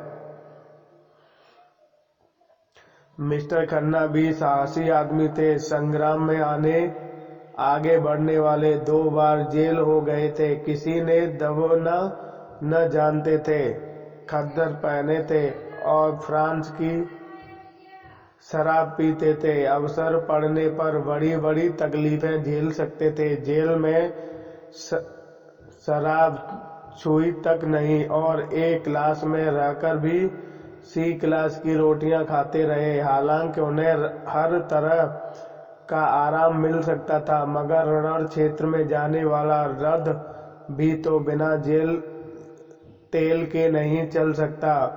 उनके जीवन में थोड़ी सी रसिकता मालिम थी। बोलो, आप सन्यासी बन सकते हैं तो मैं नहीं बन सकता? मैं तो समझता हूँ जो बोगी नहीं, वह संग्राम में भी पूरे उत्साह से नहीं जा सकता। जो रमणी से प्रेम नहीं कर सकता, उसके क्षेत्र प्रेम में मुझे विश्वास नहीं। राय साहब मुस्कुराए। आप मुझी पर आवाजें कसने लगे। आवाज नहीं है, तत्व की बात है। शायद हो आप अपने दिल के अंदर बैठ कर देखिए तो पता चले। मैंने तो बैठ कर देखा और मैं आपको विश्वास दिलाता हूँ, वहाँ और चाहे कि जितनी बुराइयां हो, विषय की लालसा नहीं है। तब मुझे आपके ऊपर दया आती है। आप जो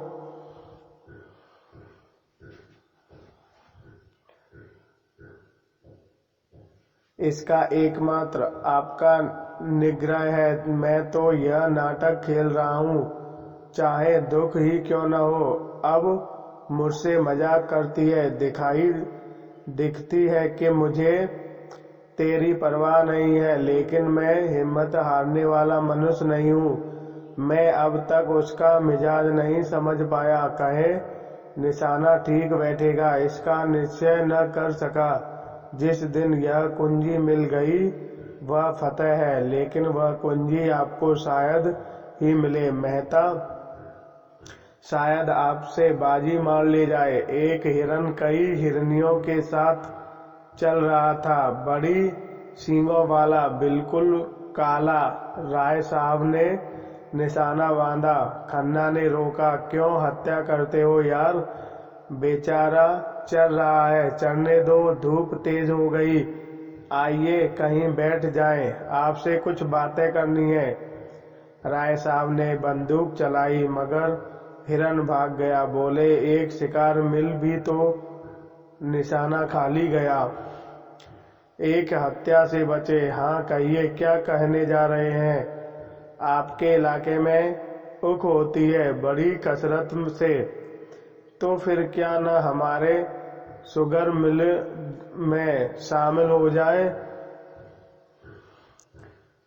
हिस्से धड़ाधड़ बिक रहे हैं। आप ज्यादा नहीं 1000 हिस्से खरीद लें। गजब किया, मैं इतने रुपए कहाँ से लाऊंगा? इतने नामी इलाकेदार और आपको रुपयों की कमी। कुल 50,000 ही तो होते हैं, इसमें भी अभी 25% ही देना है। नहीं भाई साहब, मेरे पास इस वक्त बिल्कुल रुपए नहीं है। रुपए जितने चाहो मुझसे लीजिए, बैंक आपका है। हाँ, अभी आपके जा रहा हूं। रुपए जितने चाहे मुझसे लीजिए, बैंक आपका है। हाँ, अभी आपने अपनी जिंदगी इंडोर न कराई होगी। मेरी कंपनी में एक अच्छी सी पॉलिसी लीजिए। 100-200 रुपए तो आप बड़ी आसानी से हर महीने दे सकते हैं और इकट्ठी रकम मिल जाएगी। 40-50 हजार लड़कों के लिए इससे अच्छा प्रबंध आप नहीं कर सकते। हमारी नियमावली देखिए। हम पूर्ण सहकारिता के सिद्धांत पर काम करते हैं। दफ्तर और कर्मचारियों के खर्चे के सिवा नफे की एक पाई भी किसी की जेब में नहीं जाती। आपको आश्चर्य होगा कि नीति में कंपनी चले कैसे रही है। और मेरी सलाह से थोड़ा सा कैलकुलेशन का काम भी शुरू कर दीजिए।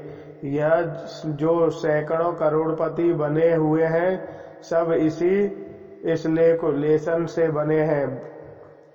रुई, शक्कर, गेहूं, रबर, किसी निजी का सट्टा दीजिए। मिनटों में लाखों का बारह न्यारा होता है। काम जरा अटपटा है। बहुत से लोग गन्ना खा जाते हैं, लेकिन वही जो अनाड़ियां आप जैसे अनुभवी, सुशिक्षित और दूर देशों लोगों के लिए इससे ज्यादा नफे का काम ही नहीं। बाजार का चढ़ाव उतार कोई आकस्मिक घटना कहीं इसका भी विज्ञान न है। एक बार बड़े गौर से देख लीजिए, फिर क्या मजाल की धोखा हो जाए। राय साहब कंपनियों पर अभ्यास करते थे, तो एक बार इसका उसे कड़वा अनुभव हो भी चुका था। लेकिन मिस्टर खन्ना को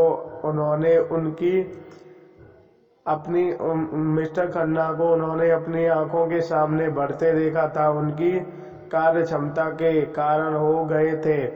अभी 10 साल पहले जो व्यक्ति बैंक में क्लर्क था, वह केवल न अपने अध्यवसाय, पुरुषार्थ और प्रतिभा से शहर में पूजता था, उसकी सलाहों की अपेक्षा न की जा सकती थी।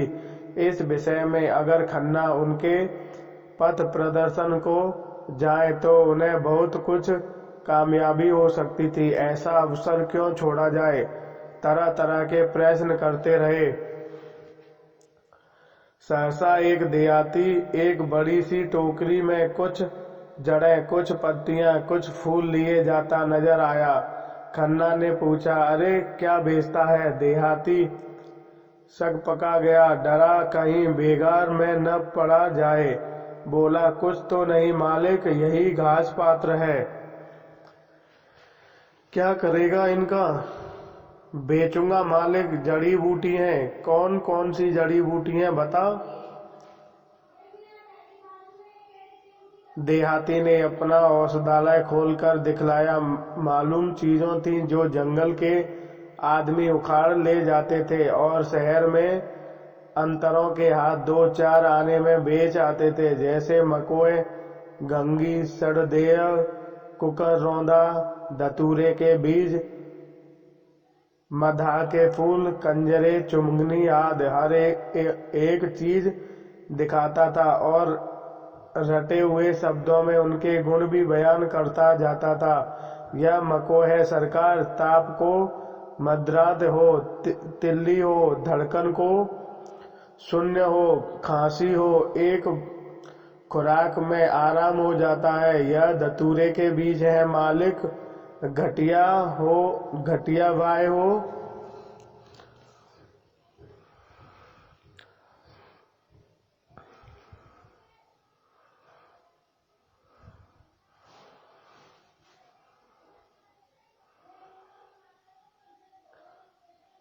खन्ना ने दाम पूछा।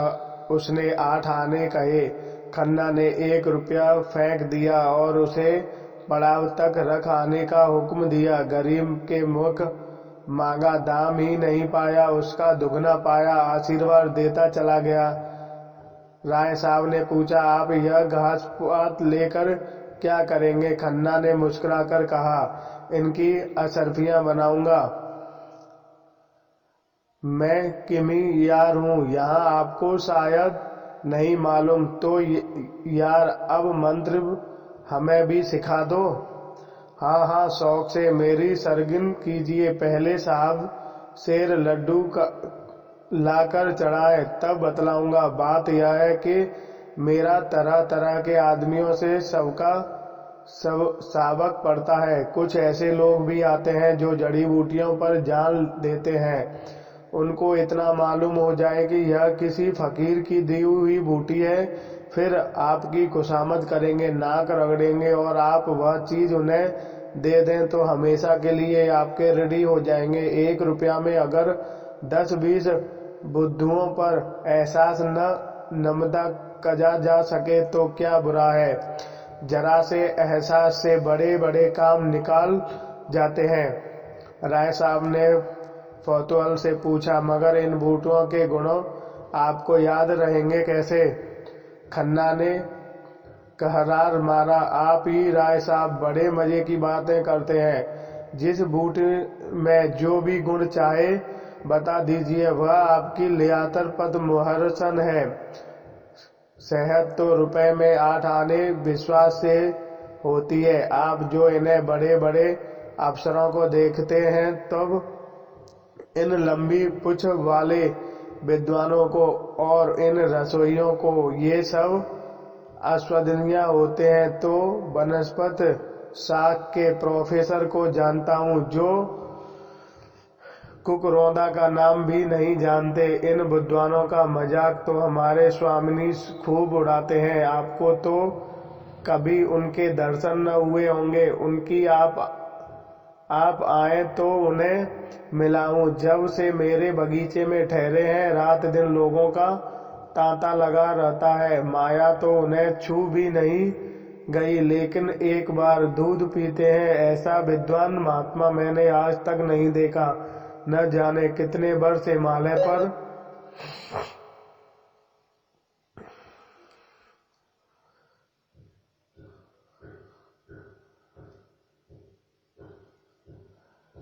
विद्वान महात्मा मैंने आज तक नहीं देखा। न जाने कितने वर्ष हिमालय पर तप करते रहे, पूरे सिद्ध पुरुष हैं। आप उनसे अवश्य सीधा कीजिए। मुझे विश्वास है आपकी वह सारी कठिनाइयां छूमंतर हो जाएंगी।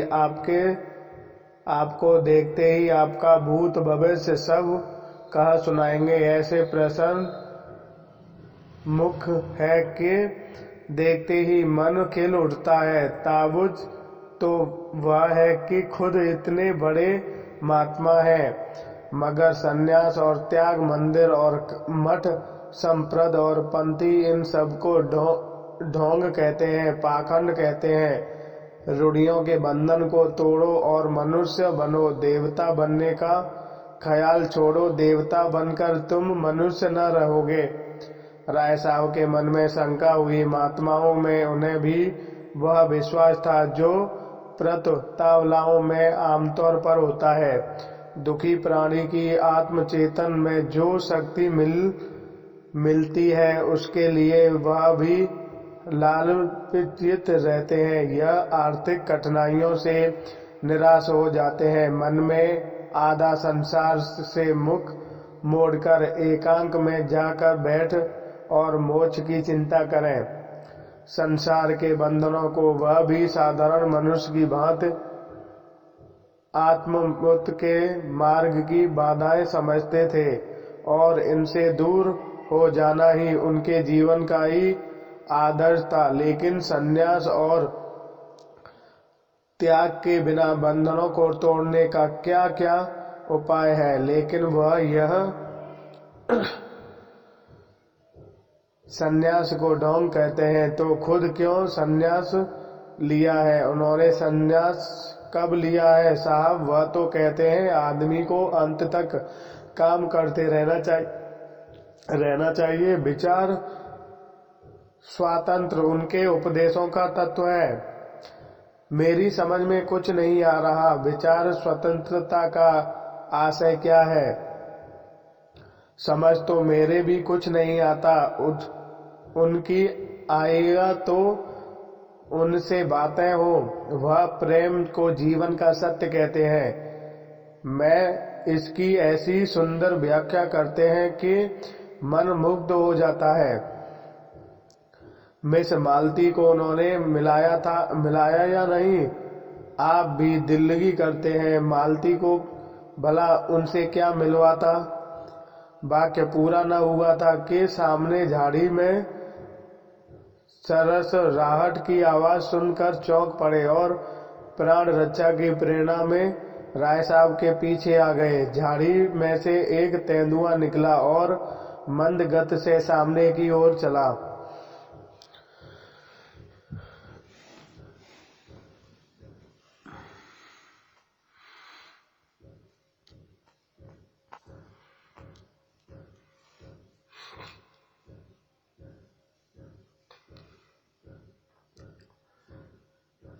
थोड़ी देर के बाद मिस्टर तंगा के मामले की बात छेड़ी। उनकी अब के चुनाव में बड़े बड़े गुल खिलेंगे। आपके लिए भी मुश्किल है। मिर्जा वितरत मन से बोले।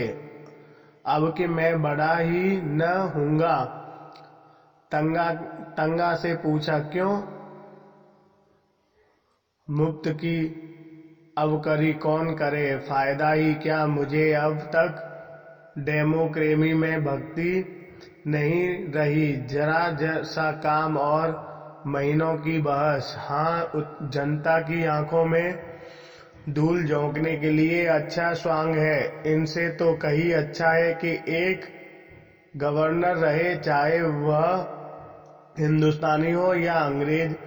इससे बहस नहीं। एक इंजन जिस गाड़ी को बड़े मजे से हजारों मील खींच ले जा सकता है, उसे 10,000 आदमी मिलकर ही उतनी तेजी से नहीं खींच सकते।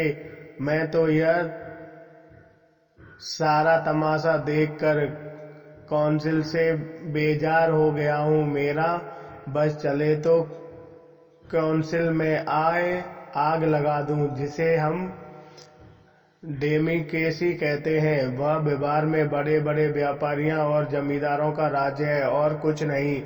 चुनाव में बड़ी बाजी ले जाता है जिसके पास रुपए है। रुपए के जोर से उसके लिए सभी सुविधाएं तैयार हो जाती हैं। बड़े बड़े पंडित, बड़े बड़े मौलवी, बड़े बड़े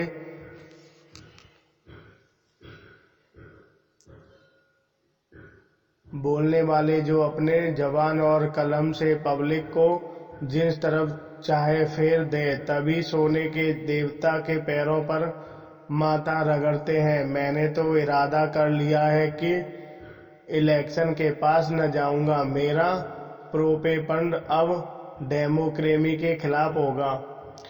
मिर्जा साहब ने कुरान की आयतों से सिद्ध किया कि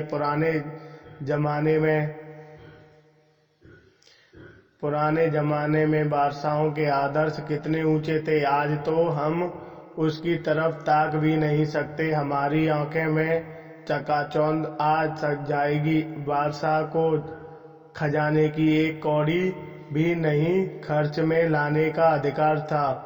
वह कितने नकल करके, कपड़े सी कर, लड़कों को पढ़ा कर अपना गुजारा करता था। राय साहब ने बंदूक उठाई और निशाना बांधना चाहा कि खन्ना ने कहा, यह क्या करते हैं आप? ख्वाह उसे छेड़ रहे हैं। कहीं लौट पड़े तो? लौट क्या पड़ेगा, वहीं ढेर हो जाएगा। तो मुझे उस टीले पर चढ़ जाने दीजिए। मैं शिकार का ऐसा शौकीन नहीं हूँ। तब क्या शिकार खेलने चले थे? सामत और क्या। राय साहब ने बंदूक नीचे कर ली। बड़ा अच्छा शिकार निकल गया। ऐसे अवसर कम मिलते हैं। मैं तो अब यहाँ नहीं ठहर सकता, खतरनाक जगह है। एकाग्र शिकारी को तो मार ले, लेकिन खाली हाथ लौटते शर्म आती है। आप मुझे कृपा करके कार के पास पहुंचा दीजिए, फिर चाहे तेंदुए का शिकार कीजिए या चीते का। आप बड़े डरपोक हैं मिस्टर खन्ना साहब। व्यर्थ में अपने जान खतरे में डालना बहादुरी नहीं है। अच्छा, तो आप खुशी से लौट सकते हैं। अकेला? रास्ता बिल्कुल साफ है। जी नहीं, आपको मेरे साथ चलना पड़ेगा। राय साहब ने बहुत समझाया, मगर खन्ना ने एक न मानी। मारे भय के उनका चेहरा पीला पड़ गया था। उस वक्त अगर झाड़ी में से एक गिलहरी भी निकल आती तो वह चीख मार कर गिर पड़ते। बोटी बोटी कांप रही थी, पसीने में तर हो गए थे। राय साहब को लाचार होकर उनके साथ लौटना पड़ा। जब दोनों आदमी बड़ी दूर निकले आए तो खन्ना ने के होश ठिकाने आए।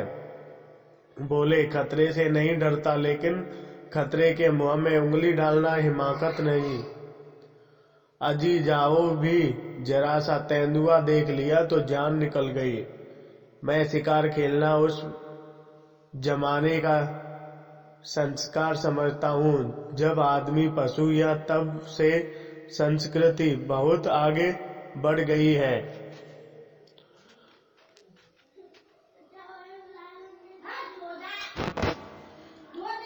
खन्ना ने गर्व से कहा, जी हाँ, यह मेरा अहिंसावाद था। आप बुद्ध और शंकर के नाम पर गर्व करते और पशुओं की हत्या करते हैं। लज्जा आपको आनी चाहिए, न कि मुझे। कुछ दूर दोनों फिर चुपचाप चलते रहे। तब खन्ना बोले, तो आप कब तक आएंगे? मैं चाहता हूँ आप पालिश का फार्म आज ही भर दें और शक्कर के हिसाब का भी। मेरे पास दोनों फार्म भी मौजूद हैं। राय साहब ने चिंतित स्वर में कहा, जरा सोच लेने दीजिए, इसमें सोचने की जरूरत नहीं। तीसरी टोली मिर्जी खुसरो और मिस्टर खन्ना की थी। मिर्जा खुसरो के लिए भूत और भविष्य सादे कागज की भांति था। वह वर्तमान में रहते थे। न भूत का पछतावा था, न भविष्य की चिंता। जो कुछ सामने आ जाता था उसमें जी जान से लग जाते थे। मित्रों की मंडली में वह विनोद के पुतले थे। कौशिक में उनसे ज्यादा उत्साही मेंबर कोई न था। जिस पक्ष के पीछे पड़ जाते मिनिस्टरों को रुला देते थे। किसी के साथ रू रियात करना न जानते थे। बीच बीच में परिहास भी करते जाते थे। उनके लिए आज जीवन का कल का पता नहीं। गुस्से भर भी ऐसे थे कि ताल ठोक कर सामने आ जाते थे। नम्रता के सामने दंडवत करते थे, लेकिन जहां किसी ने शान दिखाई और यह हाथ धोकर उनके पीछे पड़ गए। न अपना लेना याद रखते थे, न दूसरों का देना। शौक था शायरी और शराब का। औरत केवल मनोरंजन की वस्तु थी। बहुत दिन हुए हृदय का दिवाला निकाले चुके थे। मिस्टर खन्ना दांव पेच के आदमी थे। सौदा पटाने में, मुनावजा सुलझाने में, अंगड़ा लगाने में भालू से तेज, निकालने में, गला दबाने में, धूम झाड़ कर निकल आने में बड़े शिद्दत थे। कहिए रेत में नाव चला दे, पत्थर पर डूब लगा रहे, ताल्लुकेदारों को महाजन से कर्ज दिलाना, नई कंपनी खोलना, चुनावों के अवसर पर उम्मीदवार खड़े करना, यही उनका व्यवसाय था। खासकर चुनाव के समय उनकी तकदीर चमकती थी।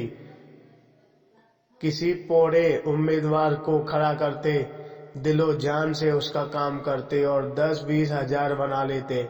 जब कांग्रेस का जोर था तो कांग्रेस के उम्मीदवार के सहायक थे। जब सांप्रदायिक दल का जोर हुआ तो हिंदू सभा की ओर से काम करने लगे, मगर इस उलटफेर के समर्थन के लिए उनके पास ऐसी दलीलें थीं कि कोई उंगली न दिखा सकता था। शहर के सभी रईस, सभी हुकाम, सभी अमीरों के उनका याराना था। दिन में चाहे लोग उनकी नीति पसंद न करें, पर वह स्वास्थ्य के इतने नम्र थे कि कोई मुंह पर कुछ न कह सकता था। मिर्जा खुसरो ने रूमाल से माथे का पसीना पोंछकर कहा, आज तो शिकार खेलने के लायक दिन नहीं है, आज तो कोई मुशायरा होना चाहिए था। वकील ने समर्थन किया, जी हाँ, वही बाग में बड़ी बहार रहेगी। थोड़ी देर के बाद मिस्टर तंगा के मामले की बात छेड़ी। अब के चुनाव में बड़े बड़े गुल खिलेंगे, आपके लिए भी मुश्किल है। मिर्जा बिरंत मन में बोले, अब कि मैं खड़ा ही न हूँगा। तंगा ने पूछा, क्यों? मुफ्त की बकबक कौन करे, फायदा ही क्या। मुझे अब इन डेमोक्रेसी में भक्ति नहीं रही। जरा सा काम और महीनों के बजहस हो, जनता की आंखों में धूल झोंकने के लिए अच्छा स्वांग है। इससे तो कहीं अच्छा है कि एक गवर्नर रहे, चाहे वह हिंदुस्तानी हो या अंग्रेज। इससे बहस नहीं, एक इंजन जिस गाड़ी को बड़े मजे से हजारों मील खींच ले जा सकता है, उसे 10,000 आदमी मिल कर भी उतनी तेजी से नहीं खींच सकते। मैं तो यह सारा तमाशा देखकर काउंसिल से बेजार हो गया हूँ। मेरा बस चले तो काउंसिल में आग लगा दूं, जैसे कि डेमोक्रेसी कहते हैं। वह व्यवहार में बड़े बड़े व्यापारियों और जमींदारों का राज है, और कुछ नहीं। चुनाव में बड़ी बाजी ले जाते हैं, जिनके पास रुपए है, रुपए के जोर से उसके लिए सभी सुविधाएं तैयार हो जाती हैं। बड़े बड़े पंडित, बड़े बड़े मौलवी, बड़े बड़े लिखने और बोलने वाले, जो अपने जबान और कलम से पब्लिक को जिस तरह चाहे फेर दें। सभी सोने के देवता के पैरों पर माथा रगड़ते हैं। मैंने तो इरादा कर दिया है कि अब इलेक्शन के पास न जाऊंगा। मेरा प्रोपेगंडा अब डेमोक्रेसी के खिलाफ होगा। मिर्जा साहब ने कुरान की आयतों से सिद्ध किया कि पुराने जमाने के बादशाहों के आदर्श कितने ऊंचे थे। आज तो हम उनकी तरफ ताक भी नहीं सकते। हमारी आंखों में चकाचौंध आ जाएगी। बादशाह को खजाने की एक कौड़ी भी निजी खर्च में लाने का अधिकार न था। वह किताबें नकल करके पढ़ते थे, सीकर लड़कों को पढ़ा कर अपना गुजारा करता था। मिर्जा ने आदर्श महीपों की एक लंबी सूची गिना दी। कहाँ तो वह प्रजा को पालने वाला बादशाह, और कहाँ आजकल के मंत्री को मिनिस्टर। 5, 6, 7, 8 हजार महावर मिलना चाहिए। यह लूट है या डेमोक्रेसी? हिरणों का झुंड चरता हुआ नजर आया। मिर्जा ने मुख पर शिकार का जोश चमक उठा। बंदूक संभाली और निशाना मारा। एक काला सा हिरन गिर पड़ा। वह मारा। इस उन्मत्त ध्वनि के साथ मिर्जा भी बेतहाश दौड़े, बिल्कुल बच्चों की तरह उछलते कूदते, तालियां बजाते। समीप ही एक वृक्ष पर एक आदमी लकड़ियां काट रहा था। वह भी चटपट वृक्ष से उतरकर मिर्जा जी के साथ दौड़ा। हिरन की गर्दन में गोली लगी थी। उसके पैरों में कंपन हो रहा था और आंखें पथरा गई थी। लकड़हारे ने हिरन को करुण नेत्रों से देखकर कहा, अच्छा पट्टा था, मन भर से कम न कम होगा, मन भर से कम न होगा। हुक्म हो तो मैं उठाकर पहुंचा दूं? मिर्जा कुछ बोले नहीं। हिरन की टांगे हुई दीन वेदना से भरी आंखें देख रहे थे। अभी 1 मिनट पहले इसमें जीवन था। सारा सा पत्ता भी खड़कता तो कान खड़े करके चौकड़ियां भरता हुआ निकल भागता, अपने मित्रों और बाल बच्चों के साथ ईश्वर की उगाई हुई घास खा रहा था। मगर अब निष्पन्द पड़ा है। उसकी खाल उधेड़ लो, उसकी बोटियां कर डालो, उसका कीमा बना डालो, उसे खबर भी न होगी उसके ढीकामय जीवन में जो आकर्षण था, जो आनंद था, वह क्या इस निर्जीव सब में है। कितनी सुंदर गठन थी, कितनी प्यारी आंखें, कितनी मनमोहन छवि। उसकी उछलों हृदय में आनंद की तरंग पैदा कर देती थी। उसकी चौकड़ियों के साथ हमारा मन भी चौकड़ियां भरने लगता था। उसकी फुर्ती जीवन का ब्रेकती चलती थी, जैसे फूल सुगंध बिखेरता है, लेकिन अब उसे देखकर ग्लानि होती है। लकड़हारे ने पूछा, कहाँ पहुंचाना होगा मालिक? मुझे भी 2-4 पैसे दे देना। मिर्जा जी जैसे ध्यान से चौंक पड़े, बोले, अच्छा उठा ले, कहाँ चलेगा? जहाँ हुक्म हो मालिक। नहीं, जहाँ तेरी इच्छा हो वहां ले जा, मैं तुझे देता हूँ। लकड़हारे ने मिर्जा की ओर कौतूहल से देखा, कानों पर विश्वास न आया। अरे नहीं मालिक, हुजूर ने शिकार किया है तो हम कैसे खा लें? नहीं नहीं, मैं खुशी से कहता हूँ, तुम इसे ले जाओ। तुम्हारा घर यहाँ से कितना दूर है? कोई आधा कोस होगा मालिक। तो मैं भी तुम्हारे साथ चलूंगा, देखूंगा तुम्हारे बाल बच्चे कैसे खुश होते हैं। ऐसे तो मैं न ले जाऊंगा सरकार, आप इतनी दूर से आए, इस कड़ी धूप में शिकार किया, मैं उसे उठा ले जाऊं? उठा उठा, देर न कर, मुझे मालूम हो गया तू भला आदमी है। लकड़हारे ने डरते डरते और रह रह कर मिर्जा जी के मुख की ओर सशंक नेत्रों से देखते हुए कि कहीं बिगड़ न जाए, हिरन को उठाया। सहसा उसने हिरन को छोड़ दिया और बड़ा खड़ा होकर बोला, मैं समझ गया मालिक, हुजूर ने इसकी हलाली नहीं दी। मिर्जा जी ने हंसकर कहा, बस बस, तूने खूब समझा, अब उठा ले और घर चल।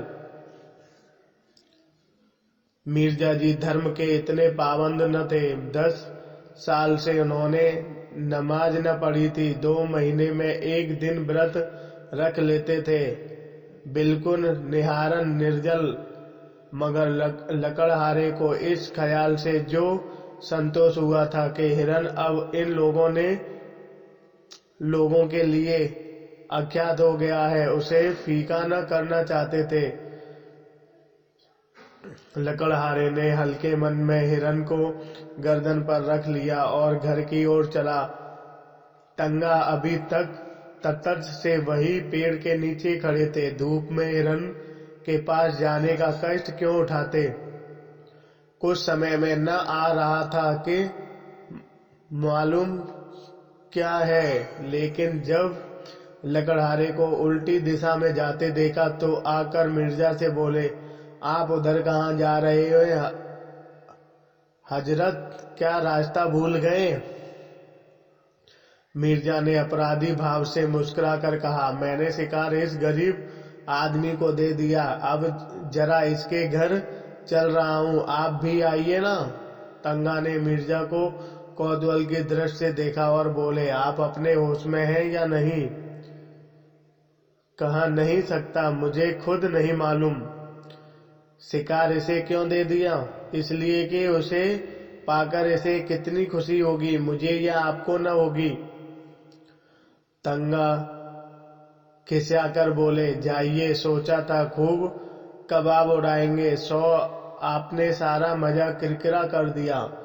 खैर, राय साहब और मेहता कुछ न कुछ लाए ही होंगे, कोई गम नहीं। मैं इस इलेक्शन के बारे में कुछ अर्ज करना चाहता हूँ। आप नहीं खड़ा होना चाहते न सही, आपकी जैसी मर्जी, लेकिन आपको इसमें क्या ताल्लुम है कि जो लोग खड़े हो रहे हैं उनमें उनकी अच्छी कीमत वसूल की जाए? मैं आपसे सिर्फ इतना चाहता हूं कि आप किसी पर यह भेद न खुलने दें कि आप नहीं खड़े हो रहे। सिर्फ इतनी मेहरबानी कीजिए मेरे साथ। ख्वाजा जमाल तारिक इसी शहर में बड़े हो रहे हैं। रईसों के वोट तो 16 आने उनकी तरफ है, हुक्म भी उनके मददगार हैं, फिर भी पब्लिक पर आपका जो असर है इससे उनकी कोर दब रही है। आप चाहें तो आपको उनसे 10-20 हजार रुपए महज यह जाहिर कर देने के लिए मिल सकते हैं कि आप उनकी खातिर बैठ जाते हैं। नहीं, मुझे अर्ज कर लेने दीजिए। इस मामले में आपको कुछ नहीं करना है, आप बेफिक्र होकर बैठिए। मैं आपकी तरफ से एक मैनिफेस्टो निकाल दूंगा और उसी शाम को आप मुझसे 10,000 नगद वसूल कर लीजिए। मिर्जा साहब ने उनकी ओर हिराकत से देखकर कहा, मैं ऐसे रुपए पर और आप पर लानत भेजता हूँ। मिस्टर तंगा ने जरा भी बुरा नहीं माना, माथे पर बल तक न आने दिया। मुझ पर जितनी लानत चाहे भेजें, मगर रुपए पर लानत भेजकर आप अपना ही नुकसान कर रहे हैं। मैं ऐसी रकम को हराम समझता हूँ। आप शरीफत के इतने पाबंद तो नहीं। लूट की कमाई को हराम समझने के लिए जरा सा पाबंद होने की जरूरत नहीं है। तो इस मामले में क्या आप फैसला तत्कालिक नहीं कर सकते? जी नहीं। अच्छी बात है, इसे जाने दीजिए। किसी बीमा कंपनी के डायरेक्टर बनने में तो आपको कोई एतराज नहीं है। आपको कंपनी का एक हिस्सा भी न खरीदना पड़ेगा, आप सिर्फ अपना नाम दे दीजिए। जी नहीं, मुझे यह भी मंजूर नहीं है। मैं कई कंपनियों का डायरेक्टर, कई का मैनेजिंग एजेंट, कई का चेयरमैन था। दौलत मेरे पांव चूमती थी। मैं जानता हूँ दौलत से आराम और तकल्लुफ कितने सामान जमा किए जा सकते हैं, मगर यह भी जानता हूँ कि दौलत इंसान को कितना खुदगर्ज बना देती है, कितना ऐश पसंद, कितना मक्कार, कितना बेगैरत। वकील साहब को फिर कोई प्रस्ताव करने का साहस न हुआ। मिर्जा जी की बुद्धि और प्रभाव में उनका जो विश्वास था वह बहुत कम हो गया। उनके लिए धन की वह कुछ न था और ऐसे आदमी से जो लक्ष्मी को ठोकर मारता हो उसका कोई मेल न हो सकता था। लकड़हारा हिरन को कंधे पर रखे लपका चला जा रहा था। मिर्जा ने भी कदम बढ़ाया पर स्थूलकाय तंगा पीछे रह गए। उन्होंने पुकारा, जरा सुनिए मिर्जा जी, आप तो भागे जा रहे हैं। मिर्जा जी ने बिना रुके हुए जवाब दिया, वह गरीब बोझ लिए इतनी तेजी से चला जा रहा है, हम क्या अपना बदन लेकर भी उसके बराबर नहीं चल सकते? लकड़हारे ने हिरन को एक ठूंठ पर उतार कर रख दिया और दम लेने लगा। मिर्जा साहब ने आकर पूछा, थक गए? क्यों? लकड़हारे ने संकोचताते हुए कहा, बहुत भारी है सरकार। तो लाओ कुछ दूर मैं ले चलूं। लकड़हारे के मानो क्षमा मांगी, सरकार आप बड़े आदमी हैं, बोझ उठाना तो हम जैसे मंजूरों का ही काम है। मैं तुम्हारा दुगना जो हूँ, इसमें क्या होता है मालिक? मिर्जा जी का पुरुषोक्त अपना और अपमान न सह सका। उन्होंने बढ़कर हिरन को गर्दन पर उठा लिया और चले, मगर मुश्किल से 50 कदम चले होंगे कि गर्दन फटने लगी, पांव थरथराने लगे और आंखों में तितलियां उड़ने लगी। कलेजा मजबूत किया और 20 कदम और चले। कमबख्त कहाँ रह गया, जैसे इस लाश में शीशा भर दिया गया हो। जरा मिस्टर तंगा की गर्दन पर रख दूं तो मजा आए, मशक की तरह जो फूले चलते हैं, जरा इसका मजा भी देखें। लेकिन बोझ उतारते कैसे दोनों अपने दिल में कहेंगे। बड़ी जमामर्दी दिखाने लगे थे। 50 कदम में भी बोल गए लकड़हारे ने चुटकी ली। कहो मालिक, कैसे रंग रंगे, बहुत हल्का है ना। मिर्जा जी को बोझ कुछ हल्का मालूम होने लगा। बोले, इतनी दूर तो ले ही जाऊंगा जितनी दूर तुम लाए हो। कई दिन गुजर गर्दन दुखेगी मालिक। तुम क्या समझते हो मैं यूं ही फूला हुआ हूँ? नहीं मालिक, अब तो ऐसा नहीं समझता। मुदा आप हैरान न हो, वह चट्टान है, उस पर उतार दीजिए। मैं अभी इसे इतनी दूर और ले जा सकता हूँ। मगर यह अच्छा तो नहीं लगता कि मैं ठाला चलूं और आप लदे रहें। मिर्जा साहब ने चट्टान पर हिरन को उतार कर रख दिया। वकील साहब आ पहुंचे। मिर्जा ने दाना फेंका। अब आपको भी कुछ दूर ले चलना पड़ेगा जनाब। वकील साहब की नजरों में अब मिर्जा की कोई महत्व न था। बोले, मुआफ कीजिएगा, मुझे अपनी पहलवानी का दावा नहीं है। बहुत भारी नहीं है सच। अजी रहने दो। आप अगर इसे 100 कदम ले चले तो मैं वादा करता हूँ, आप मेरे सामने जो तजजीब रखेंगे उसे मंजूर करूंगा। मैं इन चकमों में नहीं आता। मैं चकमा नहीं दे रहा हूँ। आप जिस हलके में कहेंगे खड़ा हो जाऊंगा, जब हुक्म देंगे बैठ जाऊंगा। जिस कंपनी का डायरेक्टर बनने मुनीम कन्वेसर जो कुछ कहिएगा बन जाऊंगा। बस 100 कदम ले चलिए। मेरी तो ऐसे ही दोस्तों से निभती है जो मौका पड़ने पर सब कुछ कर सकते हैं।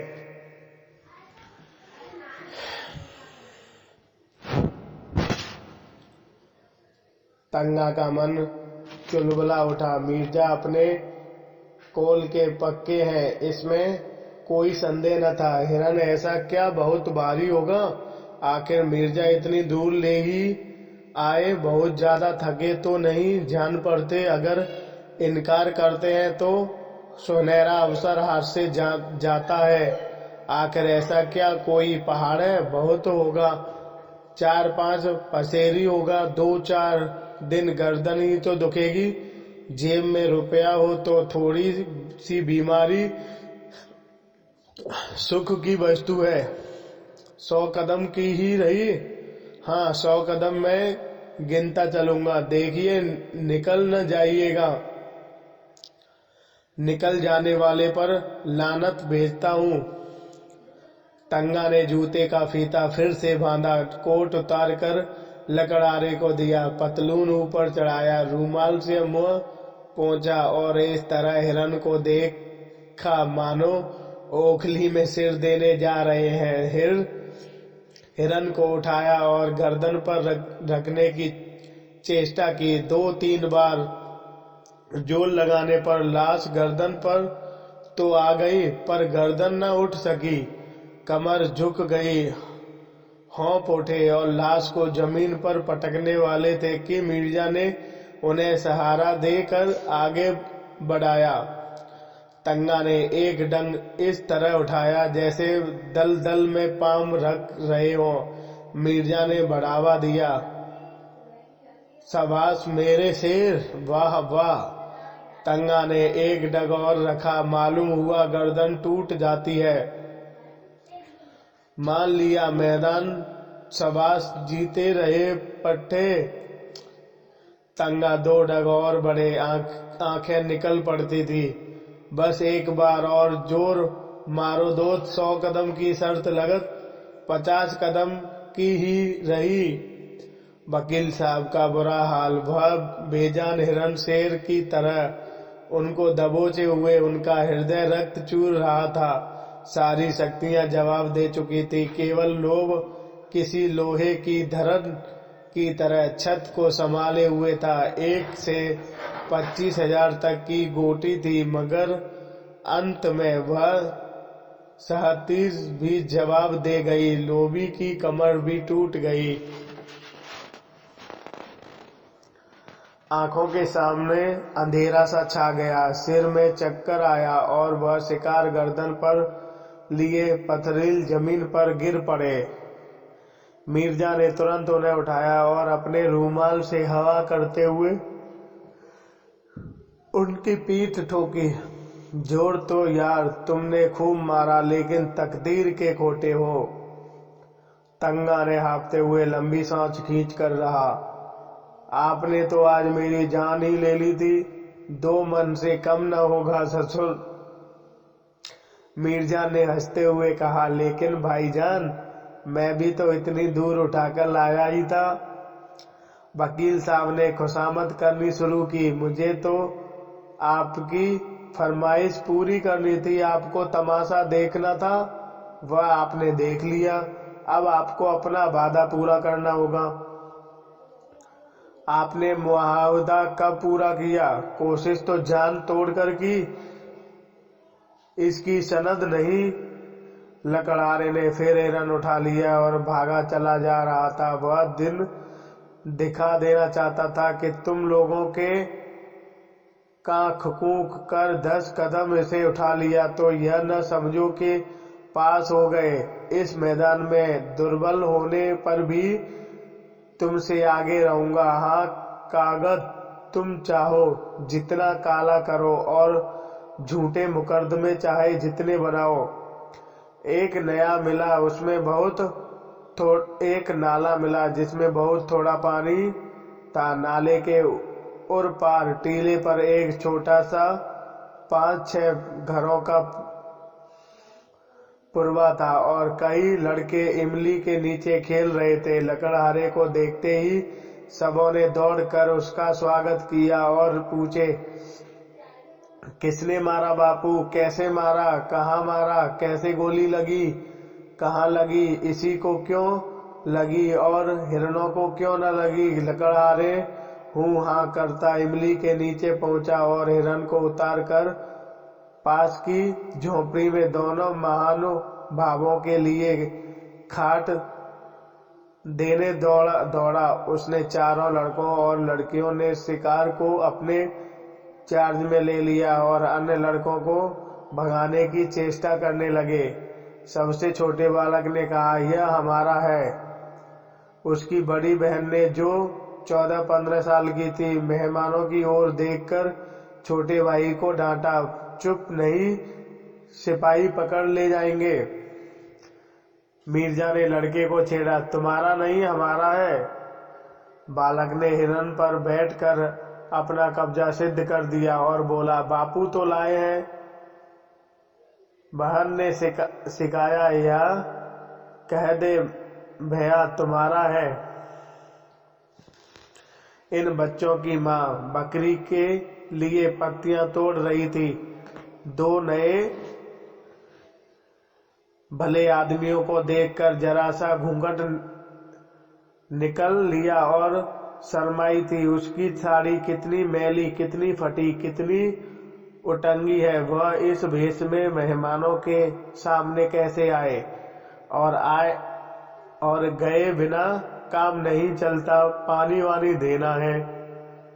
अभी दोपहर होने में कुछ कसर थी, लेकिन मिर्जा साहब ने दोपहर इसी गांव में काटने का निश्चय किया। गांव के आदमियों को जमा किया, शराब मंगवाई, शिकार पका, जमीन समीप के बाजार से घी और मैदा मंगवाया और सारे गांव को भोज दिया। बड़े बड़े स्त्री पुरुष सबों ने दावत उड़ाई। मर्दों ने खूब शराब पी और मस्त होकर शाम तक गाते रहे और मिर्जा जी बालकों के साथ बालक, शराबियों के साथ शराबी, बूढ़ों के साथ बूढ़े, जवानों के साथ जवान बने हुए थे। इतनी ही देर में सारे गांव के उनका इतना घनिष्ठ परिचय हो गया था मानो यही के निवासी हों। लड़के तो उन पर लदे पड़ते थे। कोई उनकी फुदनेदार टोपी सिर पर रखे लेता था, कोई उनकी राइफल कंधों पर रख लिया अकड़ता हुआ चलता था, कोई उनकी कलाई की घड़ी खोलकर अपने कलाई पर बांध लेता था। मिर्जा ने खुद खूब देसी शराब पी और झूम झूम कर जंगली आदमियों के साथ गाते रहे। जब ये लोग सूर्योदय के समय यहाँ से विदा हुए तो गांव भर के नर नारी उन्हें बड़ी दूर तक पहुंचाने आए। कई तो रोते थे। ऐसा सौभाग्य उन गरीबों के जीवन में शायद पहली बार आया। किसी शिकारी ने उनकी दावत की। जरूर वह कोई राजा है, नहीं तो इसका दयावान दिल किसका होता है।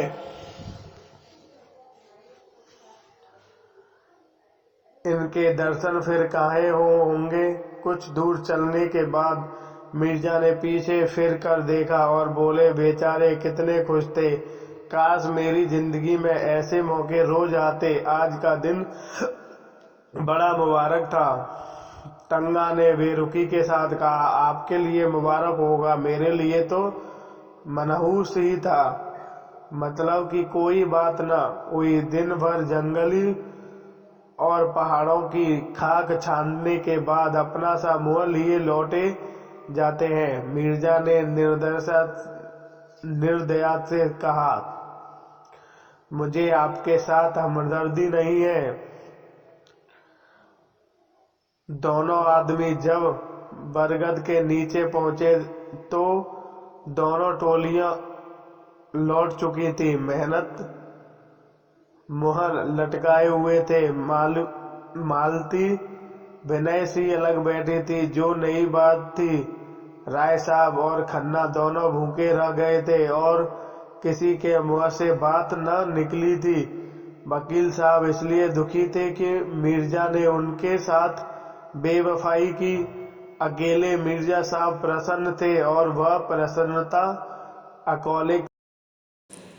गोदान के अगला चैप्टर देखने के लिए जुड़े रहिए हमारे साथ। सब्सक्राइब कीजिए मनसाराम की डायरी नामक चैनल को। ये चैप्टर सुनने के लिए अनेक अनेक धन्यवाद। नमस्कार।